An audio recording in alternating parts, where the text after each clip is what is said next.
Get your black ass to that bench and wait outside like you're supposed to." Officer Bradley Mitchell's words sliced through the morning air. Judge Theodore Washington stopped dead, briefcase gripped tight in weathered hands.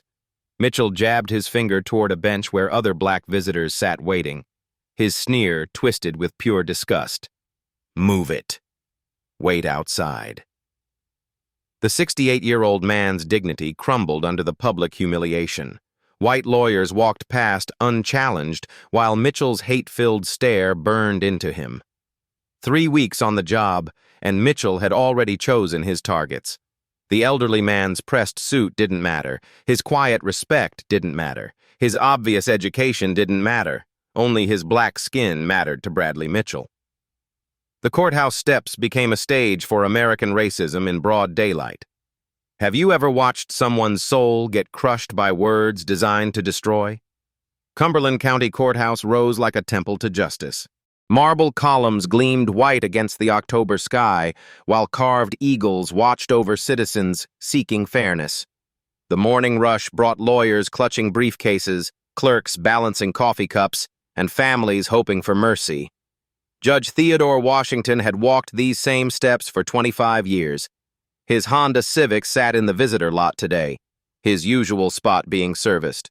At 68, he still arrived early, still carrying the worn leather briefcase his mentor had given him decades ago.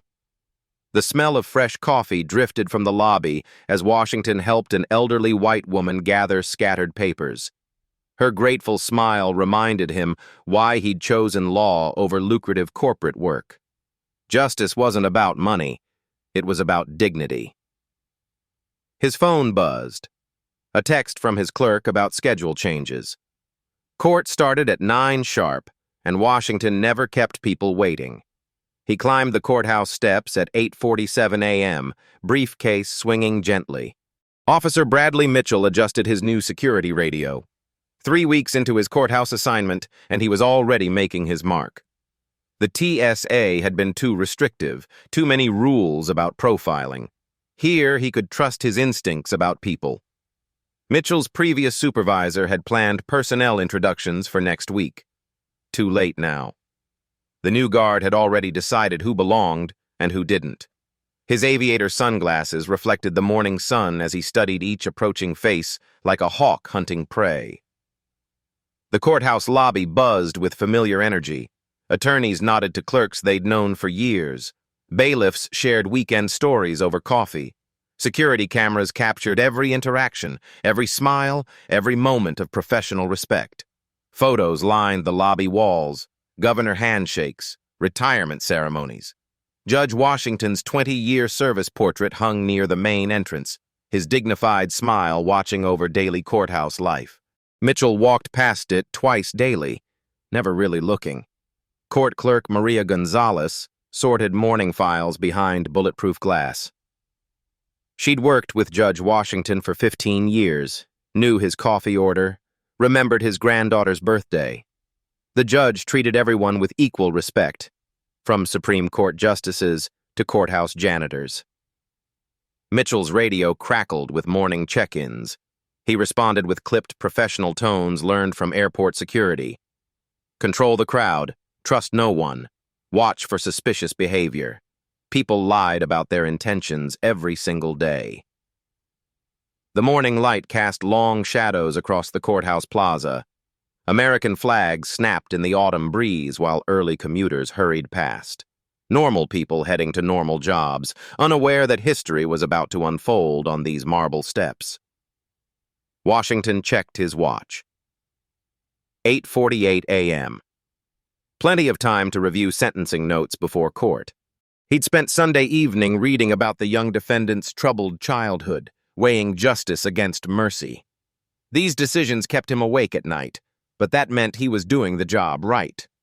Other judges arrived through their private entrance, keycards beeping softly.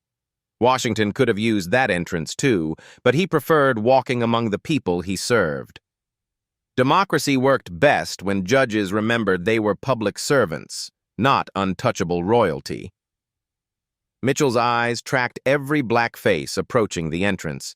His TSA training had taught him to notice patterns, watch for threats, trust statistical probabilities.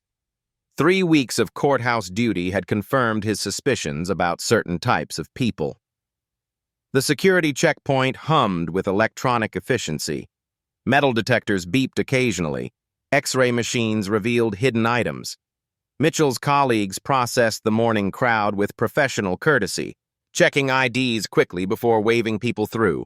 Washington's briefcase contained 25 years of judicial wisdom. Legal briefs, handwritten notes about defendants' backgrounds, reading glasses in a worn leather case. His granddaughter's crayon drawing is labeled Best Grandpa Judge Ever. A reminder that law was ultimately about protecting families.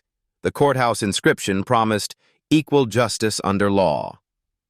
Washington had dedicated his career to making those words reality. As a young civil rights attorney, he'd fought discrimination in courtrooms across the South.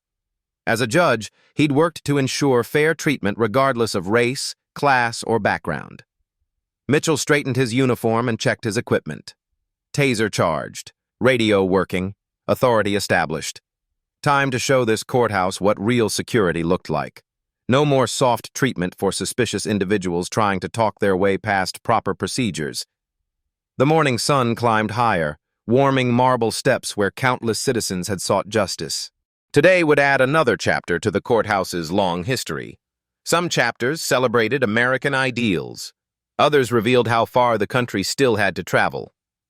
Washington approached the main entrance at exactly 8:52 a.m., leather briefcase in hand, completely unaware that the next few minutes would test everything he believed about dignity, justice, and the power of institutional change.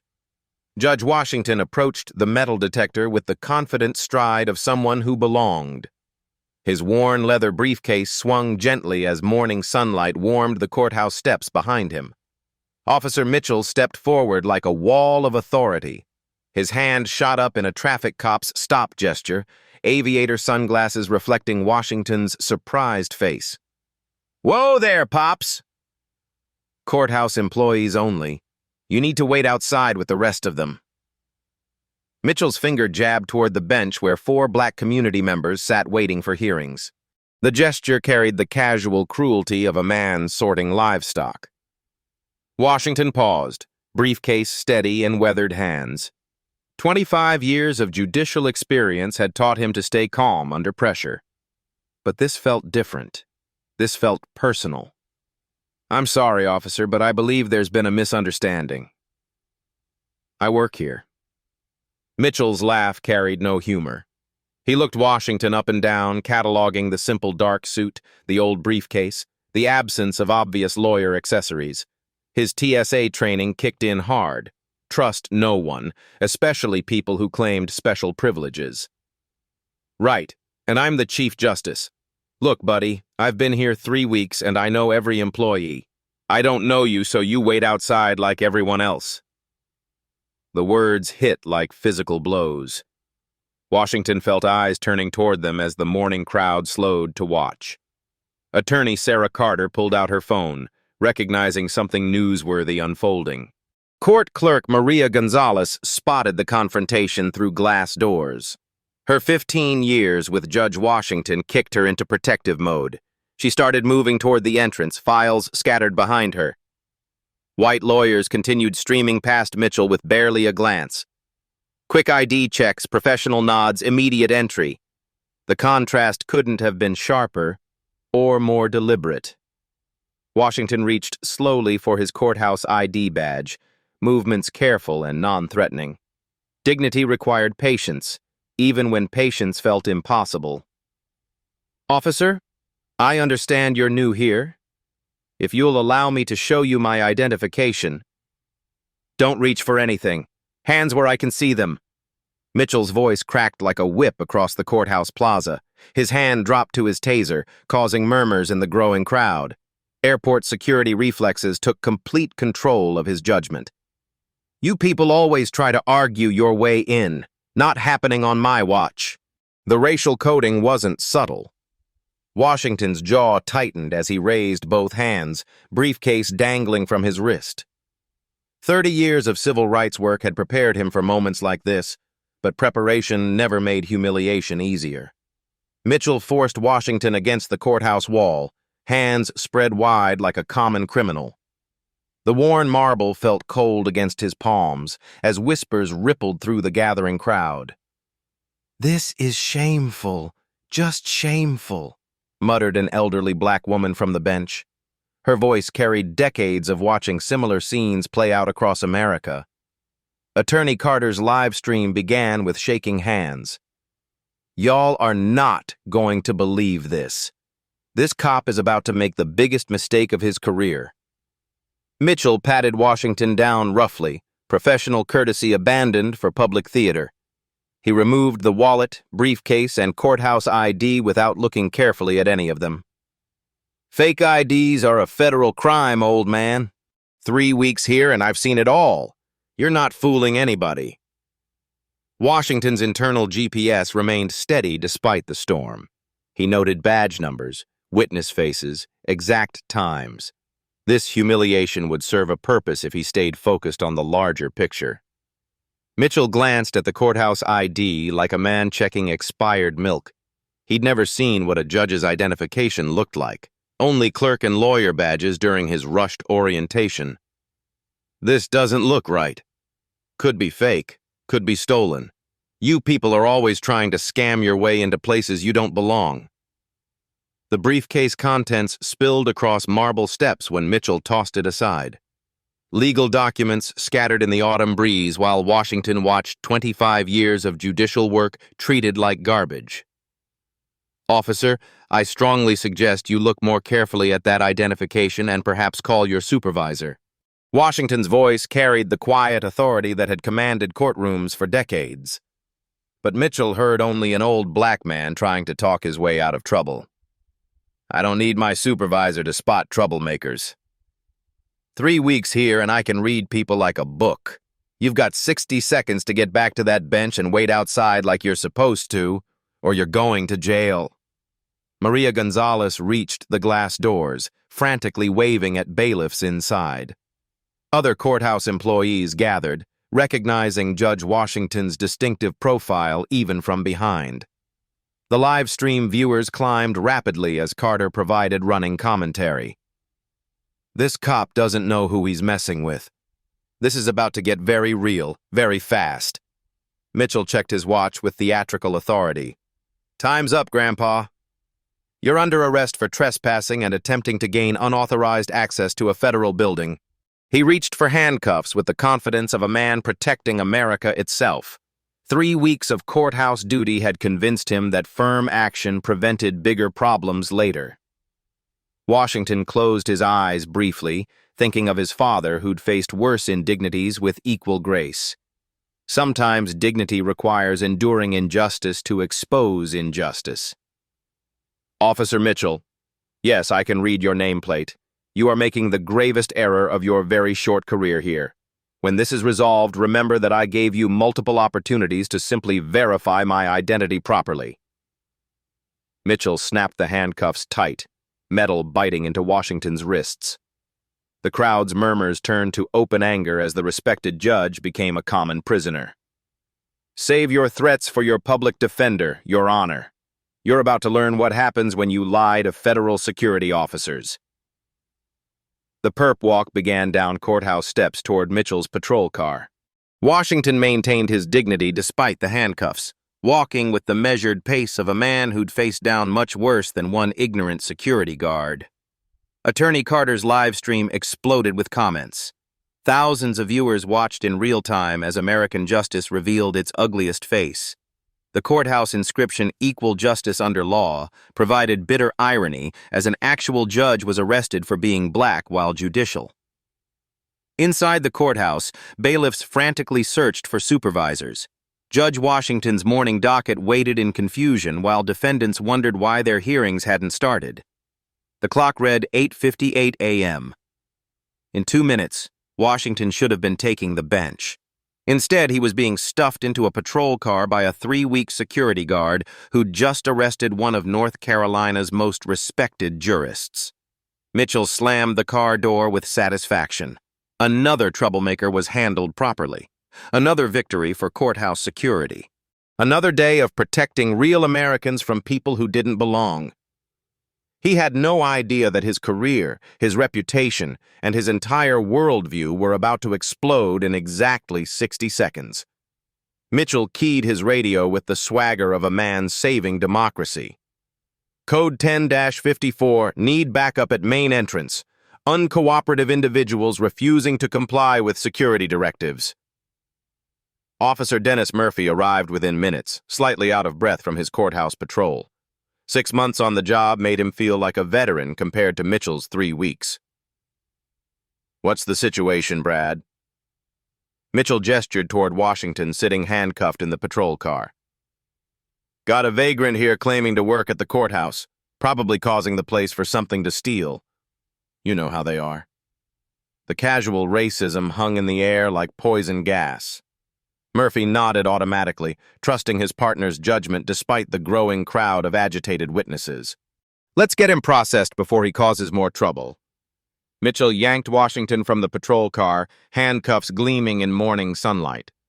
The distinguished judge stumbled slightly, age and restraints making balance difficult on uneven marble steps. "Empty your pockets." Everything.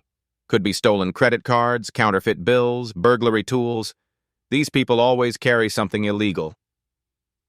Washington complied silently, placing his wallet, reading glasses, and courthouse keys on the car hood. Each item represented a lifetime of earned respect being stripped away piece by piece. "Open your briefcase." Slowly. Could be anything in there. Drugs, weapons, stolen documents. I've seen it all at the airport. Washington recognized the illegal search but chose compliance over escalation. Every violation would become evidence later, every injustice carefully documented for the reckoning ahead. "Officer, you should know this constitutes an illegal search without probable cause, but I'll comply to avoid further incident." Mitchell's laugh was ugly and loud. "Oh, great! We got ourselves a jailhouse lawyer." "Murphy, this guy thinks he knows the law better than us. Probably learned it watching TV in prison." The briefcase opened like a time capsule of judicial excellence. Official documents with letterhead bearing Honorable Theodore Washington spilled across courthouse steps. A photograph of Washington with the governor tumbled onto marble. Handwritten sentencing notes in careful script scattered in the autumn breeze. Murphy picked up the governor photo, confusion creasing his forehead. "Brad, this looks pretty official." Mitchell snatched the photo away with violent force. "Documents can be forged, Murphy. Identity theft is a federal crime. This guy's running a sophisticated scam operation."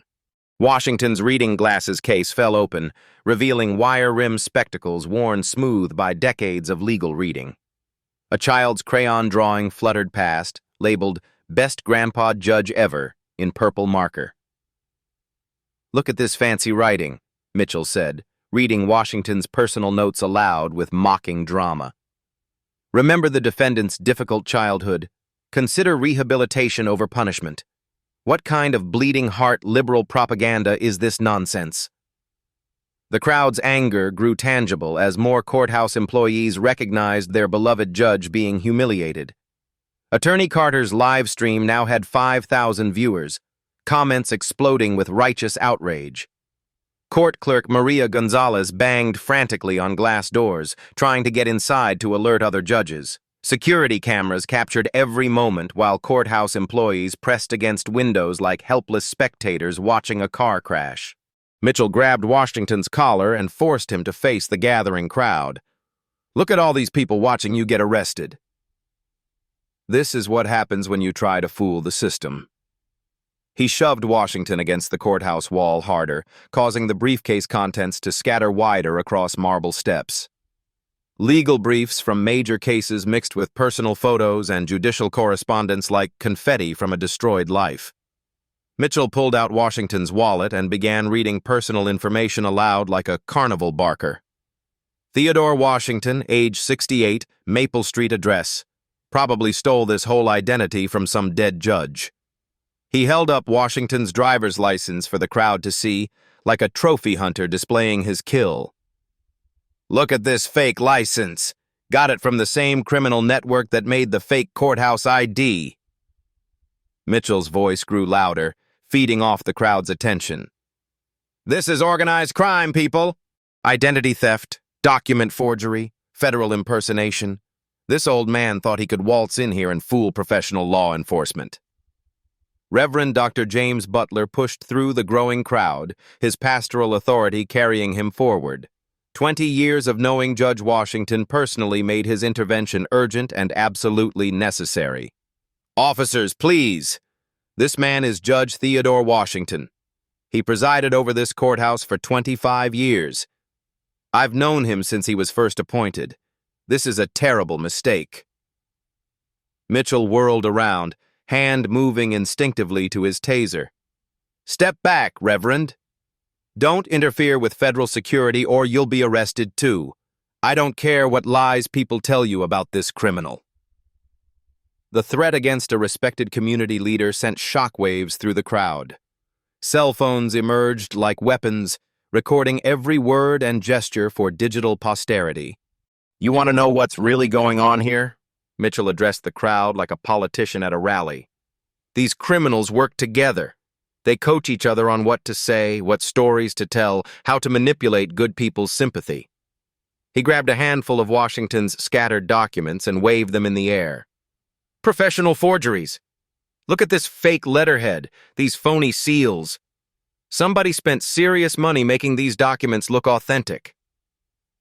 Mitchell forced Washington to kneel on hard marble, making the 68-year-old man gather scattered papers like a servant cleaning up after his master. The visual was deliberately humiliating, designed to strip away every shred of human dignity. Pick up every piece of this fake paperwork. Maybe jail time will teach you not to impersonate federal officials. Get it all, every scrap. Don't miss anything. Washington's knees ground against stone as he carefully collected his life's work. Each document represented years of judicial service, thousands of fair decisions, countless lives touched by justice properly applied. Mitchell pulled out his cell phone and called courthouse dispatch with theatrical authority. Yeah, this is Officer Mitchell at the main entrance. I need a supervisor down here to witness this arrest. Got a sophisticated identity theft case. Federal charges pending. The call went directly to Security Supervisor Janet Walsh, who was trapped in a budget meeting 3 floors above. Mitchell, what kind of identity theft are you talking about? Black male, approximately 70, claiming to be a judge. Has forged federal documents, fake courthouse ID, the whole professional setup. Pretty elaborate criminal operation with community accomplices. Walsh nearly dropped her phone as the description hit her like lightning. She'd worked with Judge Washington for 8 years, knew him personally, respected him professionally. Mitchell described this individual immediately and in complete detail. Elderly black male, gray beard, wearing a cheap suit and old shoes, carrying an old briefcase full of fake court papers with official letterhead. Has multiple accomplices vouching for his fake identity. The description was unmistakably Judge Washington. Walsh felt her world tilting on its axis as the magnitude of Mitchell's error became clear. Mitchell, do not process that arrest. I'm coming down immediately. Do absolutely nothing until I arrive. Do you understand me clearly? But Mitchell had already hung up, satisfied that backup was coming to witness his excellent police work and superior investigative judgment. Supervisors coming to see what a real security officer looks like in action. You picked the wrong courthouse and definitely the wrong day to run your elaborate criminal scam. Mitchell began systematically humiliating Washington further. He made the judge empty his pockets again, then forced him to remove his shoes for inspection. Could be hiding lockpicks, razor blades, anything. Criminal masterminds always have backup plans. Washington remained kneeling, gathering his scattered dignity along with scattered papers. His judicial robes hung in chambers 3 floors above, while he knelt on courthouse steps like a common street criminal. The live stream reached 20,000 viewers as social media amplified the unfolding injustice.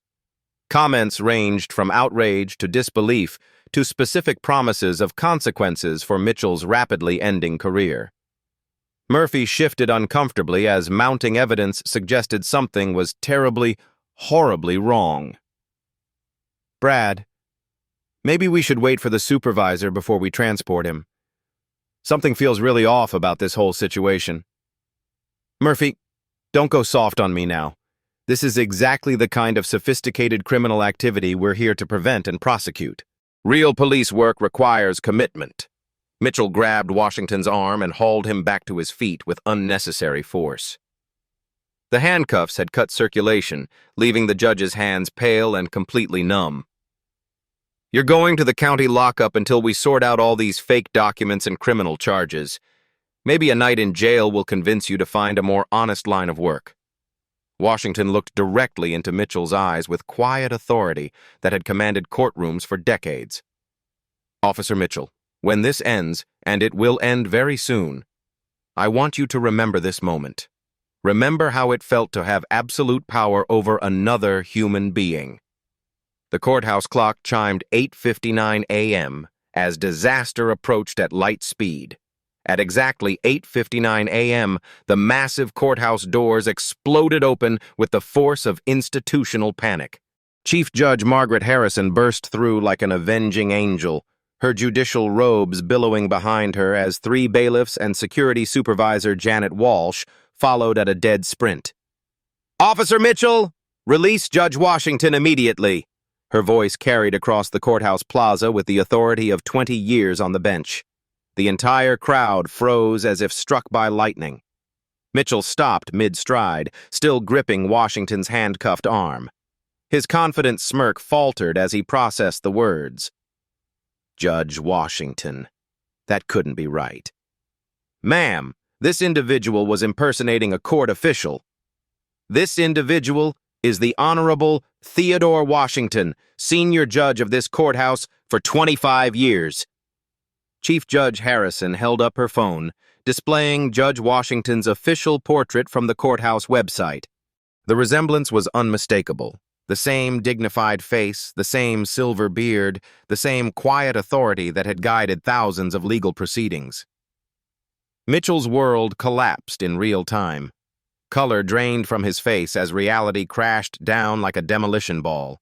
His hands began shaking uncontrollably as he stared between the photograph and the man he'd just arrested. But I've been here 3 weeks. Nobody told me. I thought. The words tumbled out in broken fragments as Mitchell's entire worldview shattered.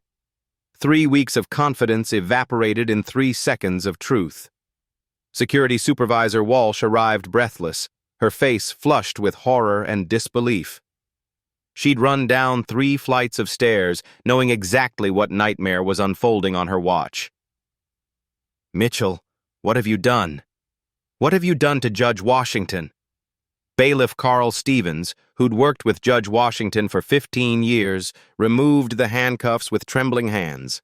His eyes filled with tears of shame as metal clicked open. Your Honor, I am so sorry. This should never have happened. Never in 25 years have I seen anything like this. Judge Washington rubbed circulation back into his wrists, dignity returning with each breath. Despite everything, he extended a steady hand to help gather his scattered briefcase contents. Thank you, Carl. We'll address this properly through appropriate channels. Mitchell fell to his knees, frantically gathering papers with shaking hands. Legal documents that minutes ago seemed like elaborate forgeries now revealed themselves as authentic judicial correspondence. Your Honor, please. I didn't know. I'm new here. I was just doing my job. They never showed me your picture. I thought I was protecting the courthouse. His voice cracked with desperation as the magnitude of his error became crystal clear. 3 weeks of authority crumbled into 3 decades of consequences. Judge Washington spoke with the measured tone that had guided courtrooms for a quarter century.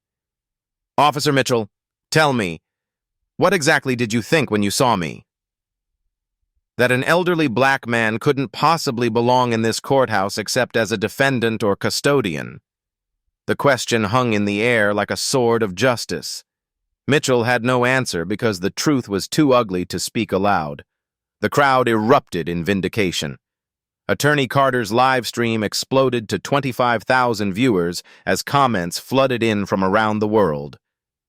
"Justice is coming," scrolled past in multiple languages. Reverend Butler led the gathered community in respectful but triumphant applause. 25 years of knowing Judge Washington's character made this moment both heartbreaking and hopeful. White courthouse employees finally emerged from behind glass doors, showing delayed but genuine support. Their silence during the arrest spoke volumes about institutional cowardice, but their presence now offered some redemption. Officer Murphy backed away slowly, trying to distance himself from his partner's catastrophic error. "I was just responding to assist.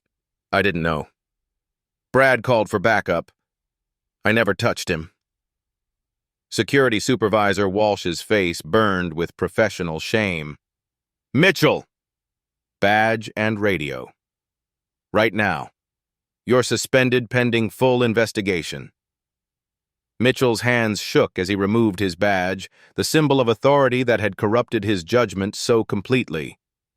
The radio followed, its static falling silent like a dying breath. Judge Washington photographed his torn jacket and scattered legal documents with judicial precision. Every piece of evidence would matter in the investigations to come. "Officer Mitchell, you will be hearing from Internal Affairs, the District Attorney's Office, and the Civil Rights Division. But first, I have a courtroom of people waiting for justice." The power dynamic flipped completely as Judge Washington walked up courthouse steps with restored dignity. Mitchell remained kneeling among scattered papers, his career ending where it had barely begun.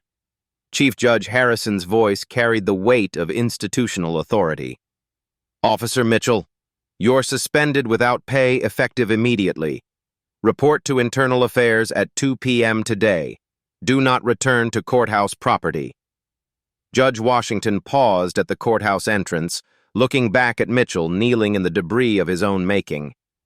Then he looked up at the carved words, "Equal justice under law." "The law applies to everyone, Officer Mitchell. Everyone, including you." Attorney Carter announced to her live stream audience, "Y'all just witnessed history. This video is going everywhere. Justice is about to be served on a silver platter." The courthouse doors closed behind Judge Washington as he returned to his true domain, a place where justice was measured, deliberate, and ultimately fair. The morning's humiliation would become the afternoon's reckoning. Mitchell remained on his knees, surrounded by the evidence of his prejudice, as 25,000 people watched his world end in real time. The twist was complete. The reversal was total. Justice was coming. Mitchell knelt among scattered legal documents like a broken man surveying the wreckage of his life. Tears streamed down his face as he clutched Judge Washington's official correspondence with trembling hands. "Judge Washington, please. I have 2 kids, a mortgage, child support payments. I was just transferred here 3 weeks ago and nobody trained me properly. I never meant to hurt you. Please don't destroy my life." His voice cracked with desperation as reality settled like concrete around his future. 3 weeks of employment is about to become 3 decades of consequences. Judge Washington paused on the courthouse steps, briefcase in hand, looking down at the man who'd just humiliated him in front of hundreds of witnesses. "Officer Mitchell, your intent doesn't erase the impact. Your actions today weren't about me personally. They revealed assumptions that affect every person of color who enters this courthouse." Security Supervisor Janet Walsh coordinated damage control while escorting Mitchell toward the parking lot. Her face burned with professional shame as courthouse employees watched through windows. "Brad, turn in your courthouse access card, parking pass, and any courthouse property. You're barred from the premises pending full investigation." Mitchell fumbled with his wallet, hands shaking as he removed the plastic cards that had represented his fresh start. Each item dropped like a nail in his career's coffin. Attorney Carter approached with her phone still recording, now broadcasting to 30,000 live viewers worldwide. Your Honor, I live-streamed the entire incident. It's already been shared over 100,000 times across all platforms. Would you like copies for evidence? Judge Washington nodded gravely. Please provide everything to my clerk. This documentation will be crucial for the investigations ahead. Reverend Butler organized the gathered crowd into a witness support network, his pastoral authority bringing order to chaos. Judge Washington, this community stands ready to testify. What happened here today cannot be swept under any rug. We've all seen too much to stay silent now. Other security officers emerged from the courthouse, their faces twisted with embarrassment and anger. Mitchell's 3-week reign of discrimination had poisoned their professional reputation. Security Officer Davis stepped forward, his voice heavy with regret. Judge Washington, we all saw Brad's pattern developing. He gave black visitors extra scrutiny every single day. We just didn't know how to report it without proof. Mitchell's weak justifications tumbled out in broken sentences. I was following my training from airport security. I treat everyone the same way. I've never been accused of racism before. I just didn't recognize you without your robes. Judge Washington's response carried the wisdom of 25 years in civil rights law. Officer Mitchell, racism isn't always conscious or intentional. It's in the assumptions we make, the snap judgments based on appearance, the different standards we unconsciously apply to different people. Local TV news van pulled up within 20 minutes. Reporter Jessica Martinez already broadcasting live updates. This is Jessica Martinez with Channel 7 News, reporting from Cumberland County Courthouse, where a disturbing video shows a respected judge being arrested by courthouse security. The story exploded across social media platforms faster than wildfire. Hashtag Judge Washington began trending nationally, as the video spread through Twitter, TikTok, Instagram, and Facebook with exponential fury. Courthouse staff revealed Mitchell's pattern of discrimination to gathering reporters. 3 weeks had been enough time to establish a clear history of racial profiling. Court clerk Maria Gonzalez spoke tearfully to cameras. Judge Washington is the most respected man in this building. He's mentored dozens of young lawyers, shown kindness to everyone regardless of race or position. What happened today breaks my heart. Chief Judge Harrison announced immediate policy changes to prevent future incidents. Effective immediately, we're suspending all non-essential security screening pending a complete review of our protocols and mandatory bias training for all personnel. Judge Washington considered broader implications beyond his personal humiliation. This incident will be investigated thoroughly through proper legal channels. Justice must be both swift and fair. That principle applies to everyone, including Officer Mitchell. Within 1 hour, the viral explosion reached critical mass. Video shared over 500,000 times across all platforms. International news outlets picking up the story, civil rights organizations issuing statements of support, politicians calling for federal investigation. Mitchell stood in the courthouse parking lot, finally grasping the magnitude of his error. His cell phone buzzed constantly with calls from reporters, but he couldn't bring himself to answer. Officer Murphy approached cautiously. Brad, maybe you should call a lawyer. This is going to get much worse before it gets better. Mitchell looked back at the courthouse where his 3-week career had just ended in spectacular fashion. I just arrested a federal judge for being black in his own courthouse. My life is over. The immediate consequences were only the beginning. Federal investigations, criminal charges, civil lawsuits, and national disgrace waited in the wings. Justice had been delayed, but justice would not be denied. Within 24 hours, Internal Affairs Detective Rosa Morales launched the most comprehensive investigation in Cumberland County history. Her office resembled a war room, walls covered with security footage screenshots and witness statements. We're reviewing every minute of Mitchell's 3 weeks, interviewing every courthouse employee, and examining every complaint or concern raised about his conduct. The investigation revealed a disturbing pattern despite Mitchell's brief tenure. Security cameras told a damning story of systematic discrimination accelerating daily. Detective Morales presented her findings to a packed press conference. In just 21 days, Officer Mitchell conducted additional security checks on 47 individuals.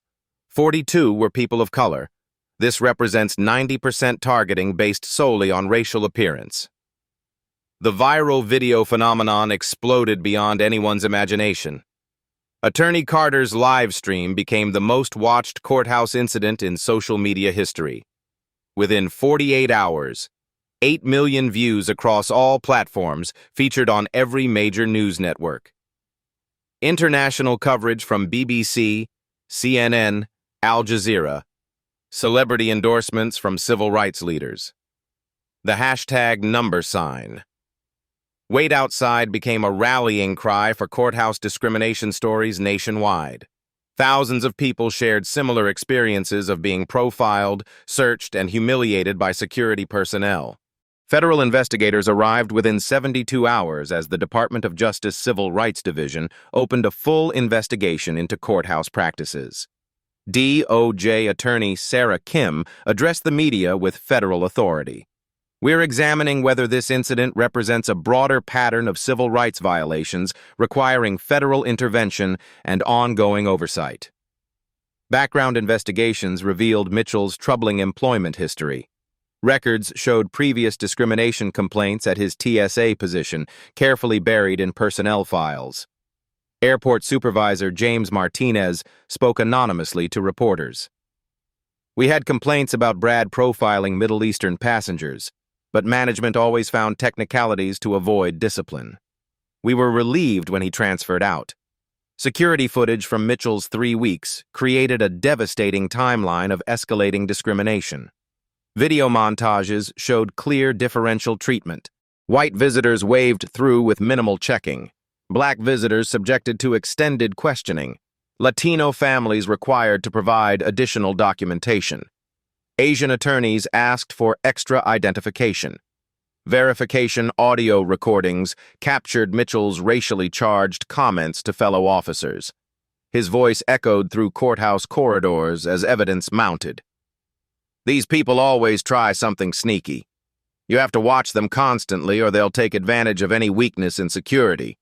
Criminal charges followed within 1 week as District Attorney Patricia Williams announced prosecution with federal support. Officer Mitchell will face state charges of civil rights violations, assault, false imprisonment, and official misconduct. Federal hate crime charges are also under consideration. The case became a national symbol of institutional racism and police accountability. Civil rights organizations mobilized support for Judge Washington while demanding systemic reforms. NAACP Legal Defense Fund Director Janai Nelson issued a statement. Judge Washington's dignity in the face of humiliation represents the best of American resilience. His response shows how to fight injustice with justice. 8 months later, State v. Mitchell began in the same courthouse where the incident occurred. Judge Patricia Moore presided, transferred from a different district to ensure impartiality. The trial attracted national media attention as cameras captured every moment of legal reckoning. Mitchell's defense team struggled against overwhelming evidence. Prosecutor Sarah Kim delivered a devastating opening statement. Ladies and gentlemen, in just 3 weeks, Officer Mitchell managed to violate every principle this courthouse represents. This case isn't about one officer's prejudice. It's about protecting every citizen's constitutional right to equal treatment. Judge Washington's testimony became the trial's defining moment. His quiet dignity on the witness stand contrasted sharply with video evidence of his humiliation. Officer Mitchell didn't see a fellow human being that morning. He saw only skin color and made assumptions that stripped away my humanity.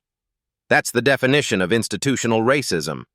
Expert witnesses testified about implicit bias, explaining how prejudice operates below conscious awareness while producing measurable discriminatory outcomes. Dr. Jennifer Eberhardt from Stanford University presented research data. Studies show that racial bias in security settings isn't unusual. What's unusual is having such clear video evidence of discriminatory patterns. Community impact testimony revealed the broader damage of Mitchell's brief tenure. Black attorneys, defendants, and family members described feeling unwelcome in their own courthouse. Attorney Marcus Johnson testified about his experience. "I've practiced law for 15 years, but Mitchell made me feel like a criminal in my own workplace. That's not just personal humiliation. It's an attack on justice itself." Defense attorneys attempted a training failure strategy, arguing Mitchell never received proper orientation about courthouse personnel or procedures. Defense attorney William Parker pleaded for understanding. "My client made terrible mistakes based on inadequate training and implicit biases he didn't recognize. He needs education, not incarceration." But prosecution evidence overwhelmed any sympathy for Mitchell's situation. Video testimony showed his escalating aggression and clear enjoyment of power over vulnerable people.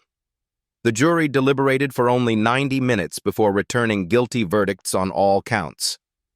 Juror interviews revealed the decision's simplicity. Jury foreman Robert Carter spoke to reporters. "The evidence was overwhelming and disturbing. Officer Mitchell violated his oath, betrayed public trust, and systematically discriminated against citizens based on race. We had no choice." Sentencing hearings drew packed courtrooms as Judge Moore prepared to deliver justice. Mitchell's family pleaded for mercy while victims demanded accountability. Judge Moore's sentence reflected the gravity of constitutional violations. 18 months in prison plus 500 hours of community service with civil rights organizations. Your actions that morning weren't just crimes against Judge Washington, they were crimes against equal justice itself. Civil rights settlement negotiations resulted in Cumberland County agreeing to $3.2 million compensation for Judge Washington's humiliation and the broader constitutional violations. Judge Washington's response demonstrated his commitment to lasting change. "I'm donating the entire settlement to establish the Equal Access to Justice training program for courthouse security personnel nationwide." Systematic reforms implemented across the courthouse system included mandatory 40-hour bias awareness training for all security staff, independent civilian oversight board for discrimination complaints, body cameras required for all security interactions, monthly diversity audits of security procedures and outcomes, immediate suspension protocols for any discrimination allegations. Mitchell's complete professional destruction served as a warning to others. Criminal conviction barred future law enforcement employment, while financial ruin followed quickly. His family filed for divorce within 6 months, as social media infamy made normal life impossible. Bankruptcy proceedings began as legal costs mounted beyond any hope of payment. National legislative impact emerged as Congress considered the Courthouse Equality Act requiring bias training for all federal courthouse security nationwide. Congressman James Williams sponsored the legislation. The Mitchell case proves how quickly discrimination can poison justice. This law ensures federal courthouses maintain the highest standards of equal treatment. The case established legal precedent for holding security personnel accountable for discriminatory practices while creating training standards replicated across the justice system. Judge Washington's dignity had transformed 3 minutes of humiliation into decades of institutional progress. Justice delayed had become justice achieved through perseverance, evidence, and unwavering commitment to constitutional principles. The expanded justice was complete, but the lasting legacy was just beginning. 1 year later, Judge Theodore Washington returned to the courthouse steps, where his humiliation had sparked a revolution. Autumn leaves scattered across marble, where his dignity had been stripped away and ultimately restored. The ceremony drew hundreds of community members, courthouse staff, and civil rights leaders. A bronze plaque now marked the spot where institutional change began with 3 words, "Wait outside, boy." Judge Washington's reflection carried the weight of transformation. That October morning, I experienced in 3 minutes what countless Americans face daily, being judged by appearance rather than character. But from that injustice came an opportunity to create lasting change for everyone who seeks justice. Cumberland County Courthouse had become a national model for inclusive security practices. The transformation was measurable and profound. 0 discrimination complaints in 12 consecutive months. All security staff completing monthly bias awareness training. Community Advisory Board providing ongoing oversight of security policies. Visitor satisfaction surveys showing 90% improvement in courthouse experience. Judge Washington's broader message resonated beyond courthouse walls. True justice isn't just about punishment, it's about prevention. We must examine our assumptions, challenge our unconscious biases, and create systems that treat all people with inherent dignity. Former Officer Bradley Mitchell was serving his sentence in a minimum security facility, participating in an innovative restorative justice program. His supervised interview revealed genuine transformation. "I thought I wasn't racist because I never used slurs or burned crosses. I learned that racism can be subtle. It's in how we see people, what we assume about them, how quickly we judge them based on appearance." Community healing had progressed through monthly community justice forums, bringing together law enforcement, community leaders, and ordinary citizens for honest dialogue about bias and reform. Reverend Butler addressed the anniversary gathering with pastoral wisdom. Judge Washington turned his pain into progress, his humiliation into healing. That's the definition of grace transforming injustice into justice. National recognition had elevated Judge Washington's story beyond local significance. The Presidential Medal of Freedom citation read, "Judge Washington's response to injustice, choosing education over retaliation, progress over revenge, exemplifies the highest ideals of American justice." Statistical progress demonstrated the power of institutional change. Over 600 courthouses nationwide implementing similar bias training programs. 73% reduction in discrimination complaints at participating facilities, measurably improved community trust in the judicial system. Model programs replicated in 28 states and 3 countries. The Theodore Washington Institute for Courthouse Equality had trained over 5,000 security personnel nationwide. Director Maria Santos reported transformational results. Judge Washington proved that one person's dignity in the face of injustice can transform an entire system. We're seeing real change in how courthouse security treats all visitors. Legacy institutions ensured the lessons would outlast any individual. The Equal Access to Justice Foundation funded bias training programs while providing legal support for discrimination victims nationwide. Judge Washington's final wisdom addressed the gathered crowd with quiet authority. "Every injustice contains seeds of justice, if we have courage to plant them and patience to tend their growth. Change isn't just possible, it's inevitable when good people refuse to stay silent." The call to action transcended the courthouse steps, reaching millions through social media and traditional media coverage. This story isn't entertainment. It's a mirror. Look at your own assumptions, examine your own biases, and ask, how can I help create a more just world? Social media engagement exploded as the anniversary video went viral again. Comments poured in from viewers worldwide, sharing their own experiences with institutional bias and discrimination. Share this story if you believe everyone deserves dignity and equal treatment. Comment below. Have you witnessed bias in institutional settings? What can we do to create change in our communities? Subscribe prompts reached new audiences hungry for justice content. Subscribe for more stories of social transformation and accountability. Hit that notification bell to join our community committed to equality and fairness. Discussion questions sparked meaningful conversations in comment sections across platforms. How do we address unconscious bias in ourselves? What role should oversight play in preventing discrimination? How can communities hold institutions accountable while supporting positive change? The final challenge resonated with viewers seeking purpose beyond entertainment. Judge Washington transformed 3 minutes of humiliation into a lifetime of progress. Officer Mitchell's 3 weeks of discrimination led to permanent institutional change.